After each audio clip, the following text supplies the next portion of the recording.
İzlerken tüylerinizi ürpertecek, özelliklerini ve sahip oldukları zehir miktarlarını duyduğunuzda oldukça şaşıracağınız, birbirinden tehlikeli ve aynı zamanda dünyanın en zehirli 10 hayvanının yer aldığı bu videoyu izlemeye hazır mısınız? Dev Japon arısı. Doğu Asya'da yaşayan ve dünyadaki eşek arısı türleri arasında en büyüğü olan dev Japon eşek arısı 5 cm büyüklüğündedir. İstatistiklere göre Japonya'da her yıl 50 kişiyi öldürmektedir. 2013'te Çin'de 42 kişinin hayatını kaybetmesine ve 1640 kişinin de yaralanmasına sebep olmuştur. İngiliz entomolojist Frederick Smith tarafından 19. yüzyılda tanımlanan bu tür, gruplar halinde yaptığı baskınlar ile ünlenmiştir. Karakter olarak da oldukça agresif ve korkusuzdur. Sadece bir av için 96 kilometre mesafe kat ettiği bilinir. Bir canlıyı soktuktan sonra iğnesini diğer arılar gibi vücudundan ayırmaz. Bu da aynı canlıyı üst üste defalarca sokabilmesini sağlar. İğnesinde 8 farklı kimyasal barındıran oldukça karmaşık yapılı bir zehir bulundurur. Tek bir Japon eşek arısı dakikada 40 tane bal arısını öldürebilir. Balon balığı. Avustralya, Japonya, Hint Okyanusu, Doğu Afrika ve Kızıldeniz gibi coğrafyalarda yaygın olarak yaşayan bir türdür. Boyu 10 ile 70 cm arasında değişmektedir. Ağırlığı ise en fazla 7 kilogramdır. Genelde kıyıdan 50-100 metre açıkta bulunur ve kıyıya çok yaklaşmaz. Düşmanı olmadığı anlarda normal bir görünüme sahiptir. Vücudunu çevreleyen iri dikenleri vardır. Tehlike anında vücudunu su ile şişirerek normal büyüklüğünün 4-5 katına ulaşır. Ardından dikenlerini dik bir konuma getirir. Bu sayede düşmanı onu yutamaz ve kendini korumuş olur.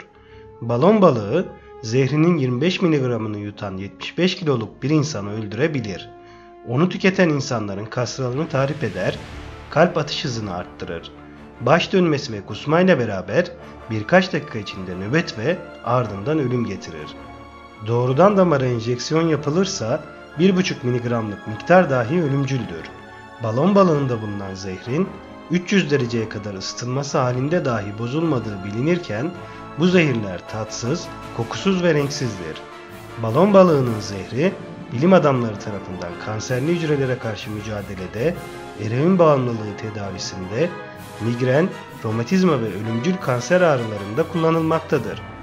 Balon balığı gözlerine çok fazla ışık gelince adeta bir tür kimyasal güneş gözlüğü takmaktadır. Gözünün saydam tabakasında yer alan boya hücreleri sarı renkli hücreler üretir ve fazla ışığı süzerler.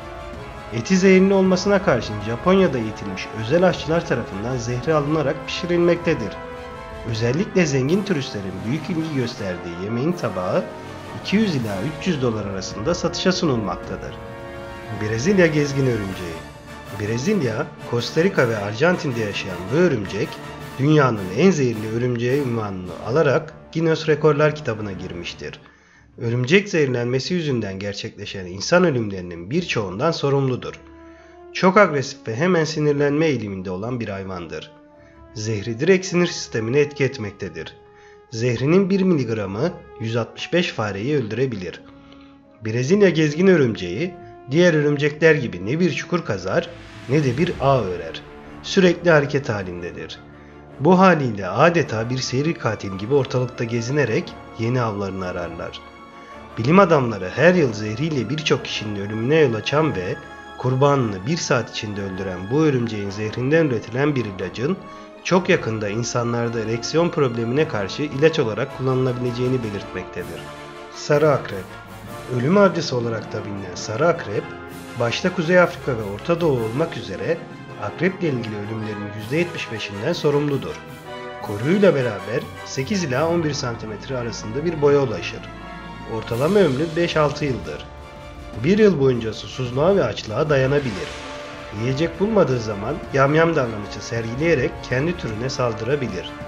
1 mg zehri 15.000 fareyi öldürebilecek etkidedir. Bir insanı sokacak olursa o kişi önce komaya girer, daha sonra felç olur. En fazla 1 saat içinde de hayatını kaybeder. Ayrıca sarı akrebin zehri beyin kanseri tedavisinde kullanılmaktadır. Koni salyangozu. Avustralya civarında denizde yaşayan bu hayvan Dünyanın en güçlü ölüm makinelerinden birisidir. Uzunluğu 15 santimetreye ulaşabilir.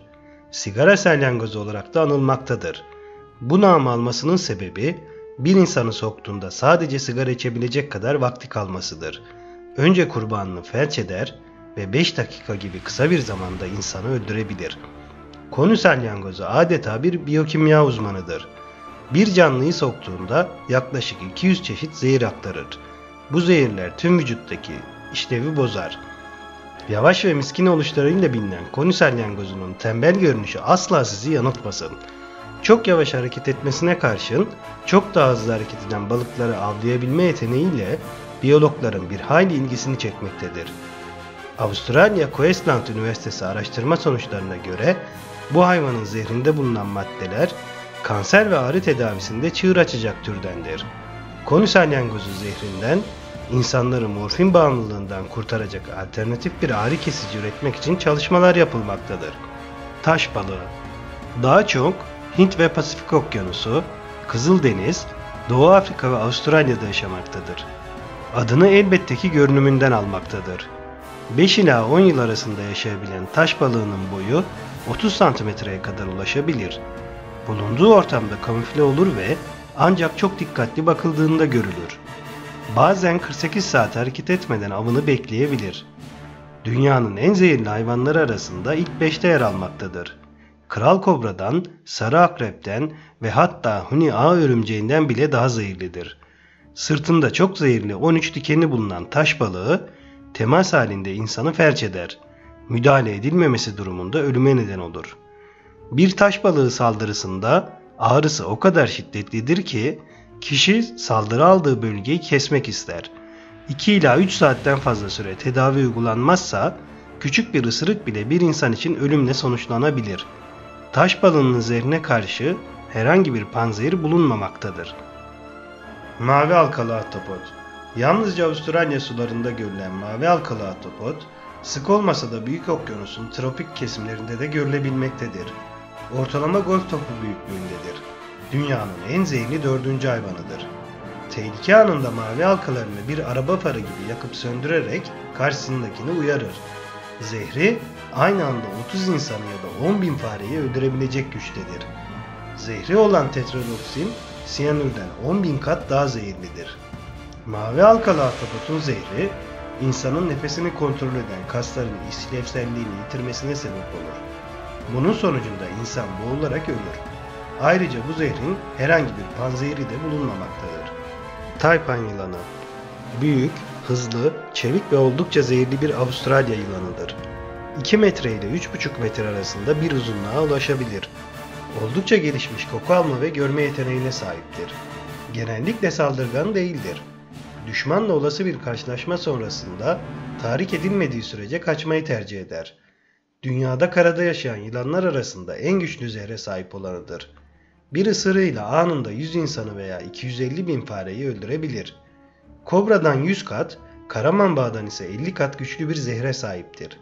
Isırığının %90'ı önemli zehirlenmelerle sonuçlanır ve acil panzehir tedavisi gerektirir. Nörotoksik adında bir zehir taşır. Bu zehir ısırıktan hemen sonra sinir sistemini çökertir. Önce kusma ve kas felci, sonrasında ise solunumda durma ve ölüm meydana gelir. Zehirli ok kurbağası.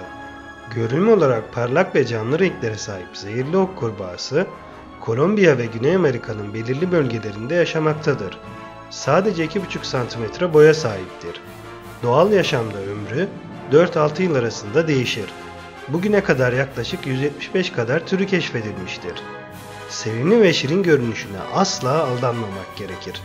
Dünyanın en zehirli 2. hayvanıdır. Derisinde bulunan zehrin yaklaşık 150 insanı ya da 30.000 fareyi öldürebilecek güçte olduğu bilim insanları tarafından tespit edilmiştir. Zehirli ok kurbağasının zehri bilim dünyasında batrakotoksin adıyla anılır. Bu zehir bilinen en etkili zehirden bile yaklaşık 200-250 kat daha güçlüdür. Bir insanı öldürmesi sadece 1 dakika kadar sürer. Bu minik canlı bir insan kendisine dokunduğu anda tam 400 farklı zehir salgılar. Önce felç ve ardından ölüm gelir.